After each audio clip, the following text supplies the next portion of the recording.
Breaking right now, police in Andover are providing another update this morning after 3 people were found dead inside of a home. Let's listen in. My office at Essex County and members of the Andover Police Department and the Andover Detective Division as well.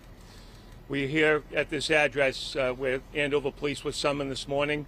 We can get into some of the details. I'm first going to ask Chief Keefe to offer a timeline of events that have brought us to this point, and then I'll add a little bit afterwards. Chief? Thanks, sir. Good morning. Just after 3:21 a.m., Andover Police received a 911 call. Officers arrived on scene roughly 5 minutes after the call. They had to breach 2 doors to get into the house. When they went inside the house, they found the father, mother, and a 12-year-old son dead. Wounds were from a gunshot. The father was 56 years old. The mother was 55. Again, obviously, it was still under investigation.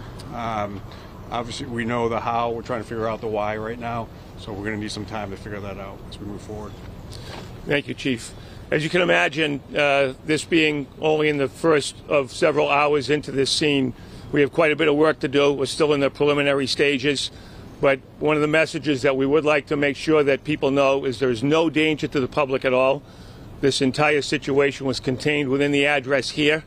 I think this is also a very good time to remind folks that if they're suffering from any type of mental health issues, any type of depression, that services are out there, whether through service providers. Our office certainly is a community resource for anybody that's having any difficulties at all.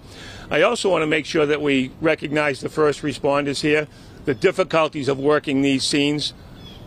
We only need to look back at the last couple of weeks in Massachusetts, some of the difficult things that our first responders, our state police detectives, our local detectives, local police officers, firefighters, and EMS, these can take an emotional toll as well. And we're always concerned about their well-being. These men and women do an extraordinary job under some very difficult circumstances. We also want to make sure that folks know that there are resources out there. As Chief Keefe said, we will update you as we get more information as appropriate. We're in the stages right now of making notifications to next of kin. And I appreciate everybody's presence here this morning, helping us to get the word out there. There is no danger at all to anybody in the public. Thank you. And District Attorney, did the 911 phone call come from inside the house? Chief? Yes. Do we know who made that call? Or are we sharing who made that call? We are not sharing that yet. Was there anyone else inside the house other than the mother, father, and son? No. No. Is the school where this child attended, are they going to have counselors on hand? Do you know any of that? Andover PD did an excellent job putting out notifications this morning. They spoke to the child's school. It's my understanding that school has been canceled, and they're working diligently on their end to do everything they can as well. The whole school building has canceled? That's our understanding. Which school? St. John's. And what grade was he in, do you know? Sixth grade. Sixth grade. Do you know the